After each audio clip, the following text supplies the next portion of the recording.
One of these engines will destroy itself without warning. One of them has a $20 part that separates a 400,000-mile engine from a seized crankshaft. And one of them, the one most people think is the safe bet, is actually the highest risk purchase of the three at high mileage: the BMW N47, the Audi 2.0 TDI, the Mercedes OM651. 3 engines, millions of cars on the road right now. And if you're buying one, or you already own one, what I'm about to tell you will either save your engine or confirm your worst fears about it. But here's the part that trips everyone up. There isn't one winner here. There are 2 completely different answers. And which one applies to you depends entirely on what's already been done to the engine sitting in front of you. I'm going to show you exactly how each of these engines is built, precisely where and why they fail, what it costs when they do. And then I'm going to tell you which engine wins in stock form and which engine wins once the known weaknesses are fixed. By the end of this, you'll know more about these 3 engines than most mechanics do. How these engines are built and why it matters. Before we get into failures and costs, we need to talk about how these 3 engines are actually constructed, because the materials and design choices made at the factory level have a direct impact on how well an engine holds up over a long service life. And the differences here are significant.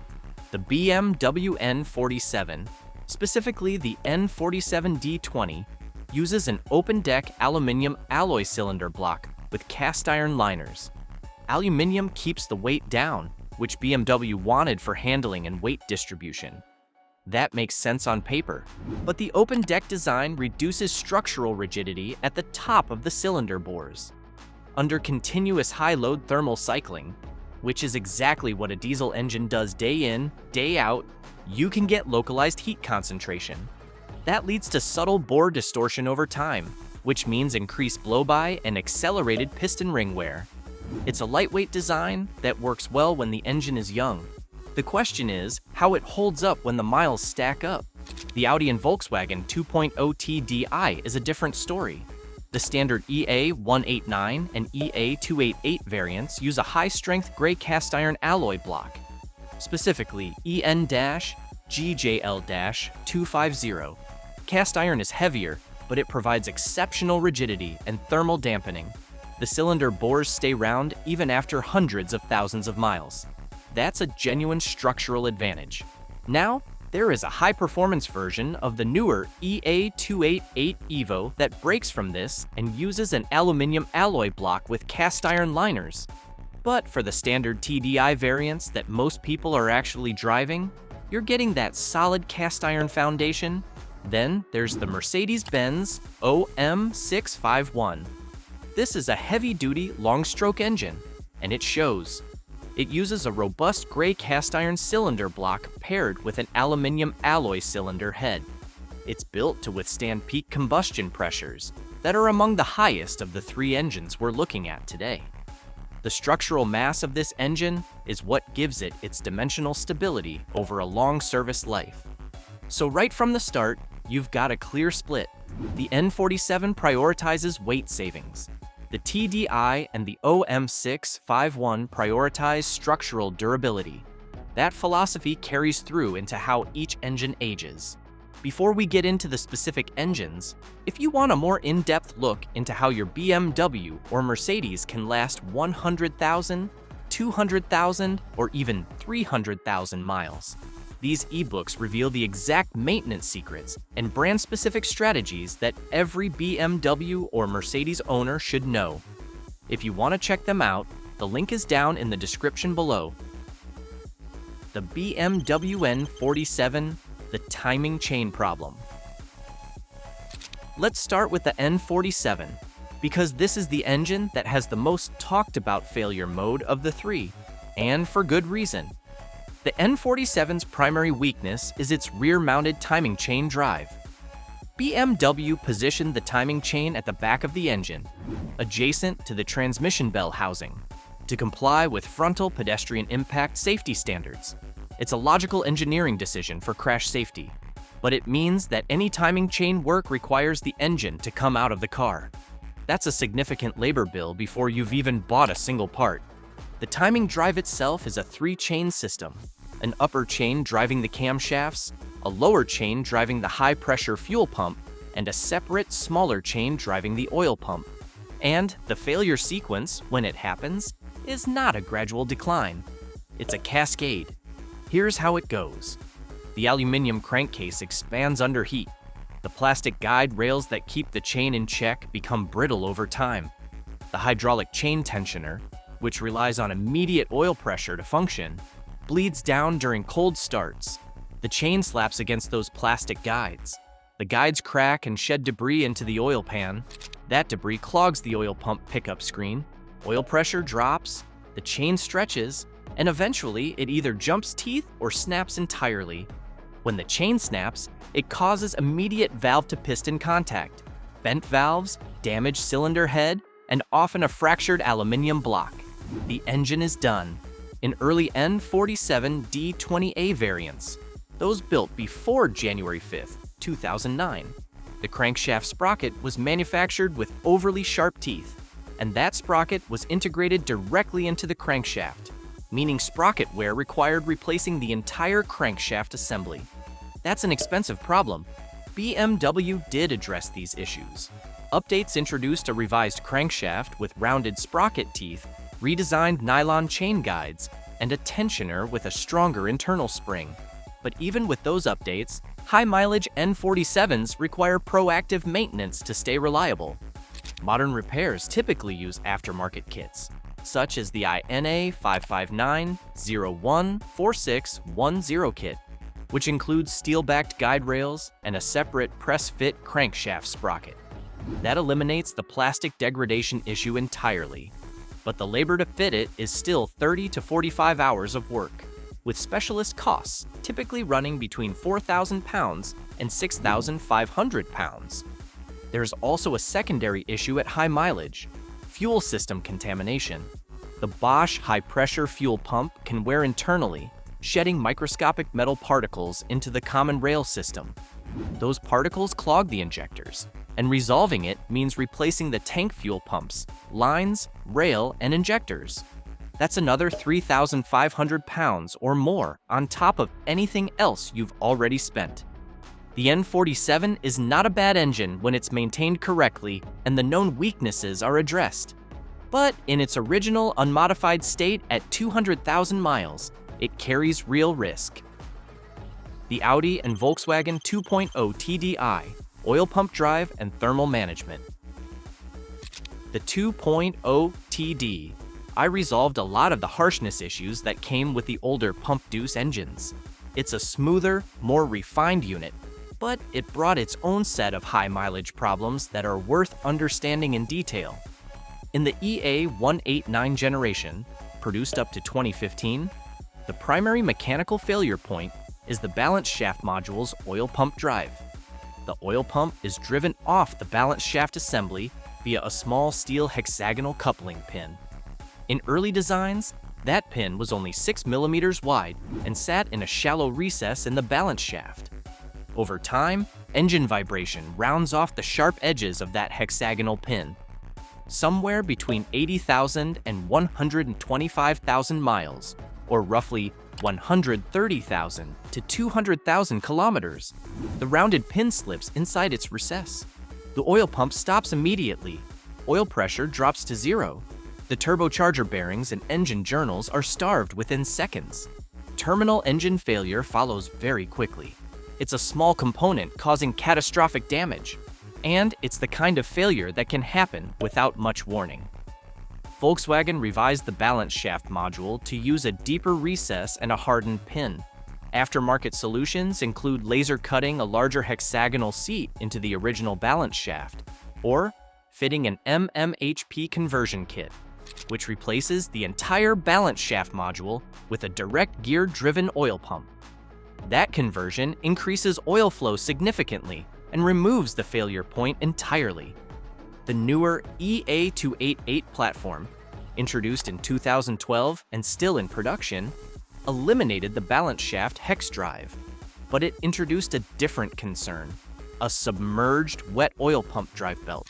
This belt runs directly in engine oil off the crankshaft. It's marketed as a lifetime component, but it's sensitive to fuel dilution, often caused by interrupted diesel particulate filter regenerations and incorrect oil specifications. At high mileage, this belt can lose teeth or snap. The fibers it sheds can clog the oil pump pickup screen, causing the same oil starvation problem through a different route. Proactive replacement, typically done alongside a timing belt service at around 120,000 to 130,000 miles, is strongly recommended.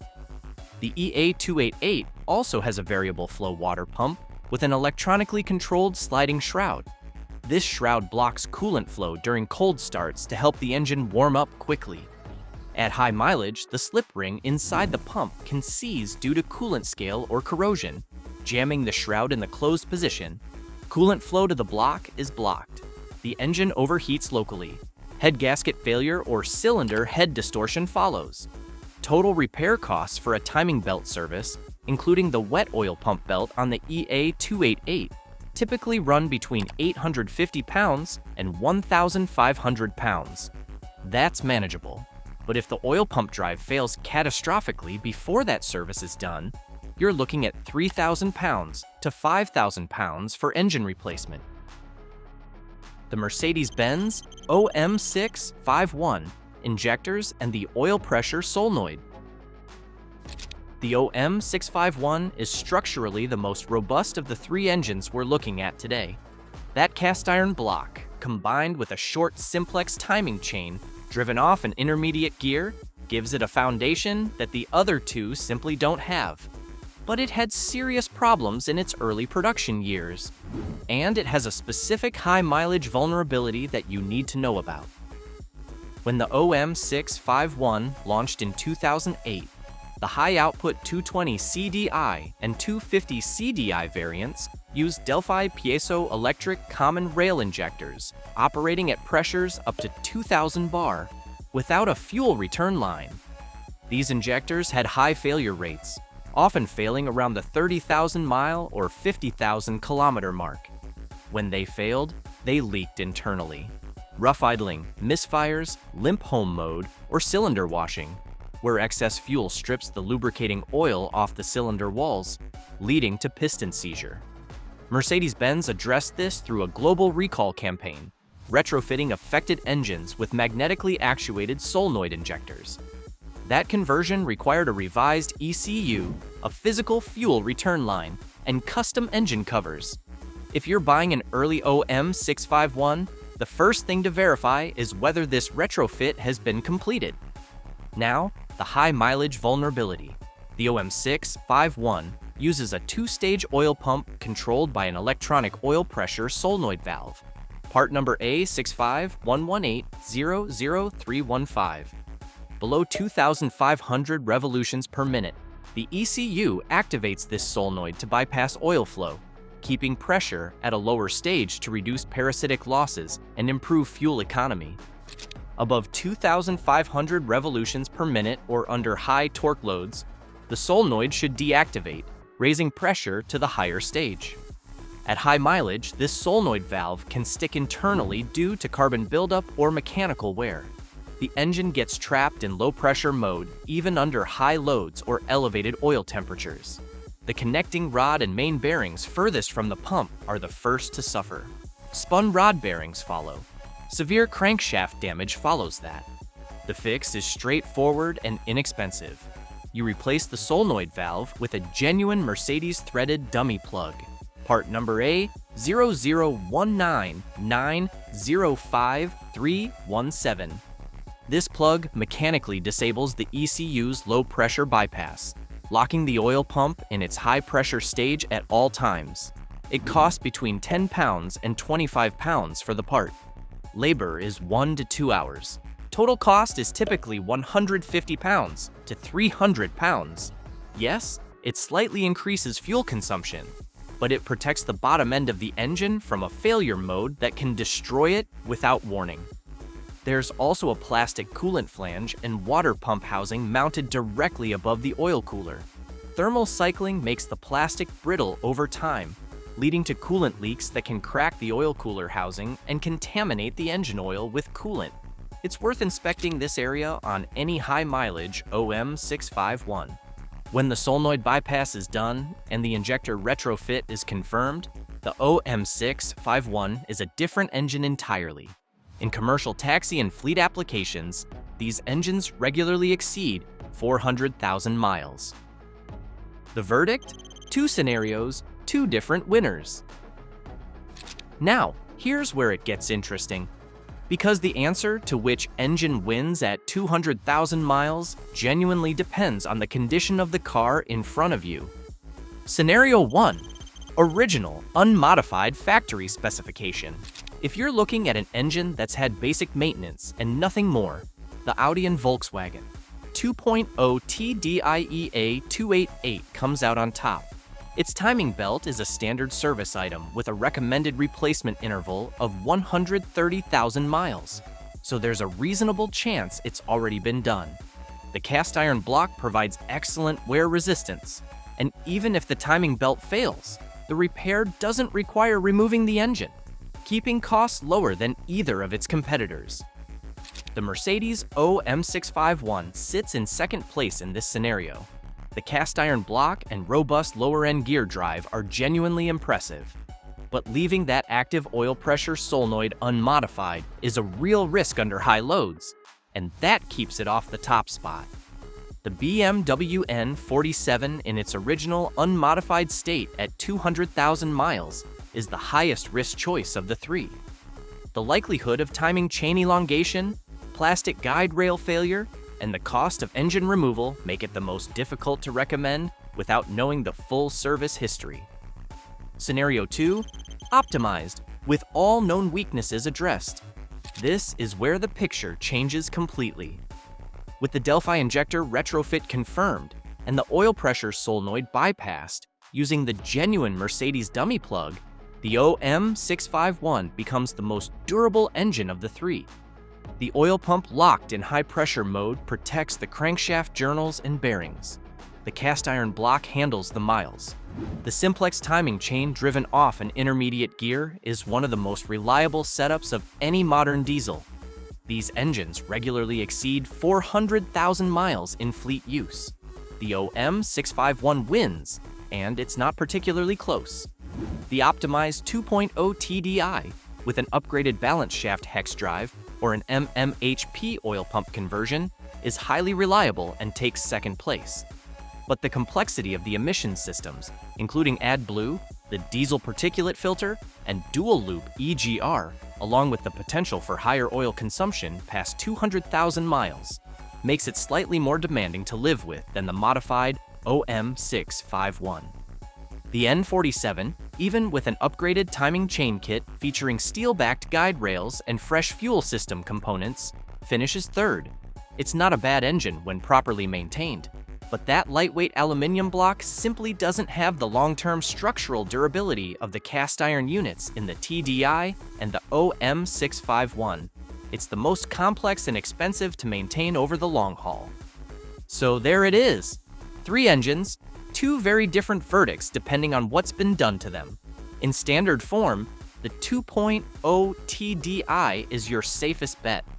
Once the known fixes are in place, the OM651 is in a league of its own. The N47 can be a solid engine, but it demands more from you, in attention, in maintenance, and in budget. Whichever one you're looking at, know the history, understand the failure modes, and make sure the right work has been done. That's what separates a good buy from an expensive lesson. If you enjoyed this video, hit that like button, and if you like content like this, hit that subscribe button, and I will see you in the next one.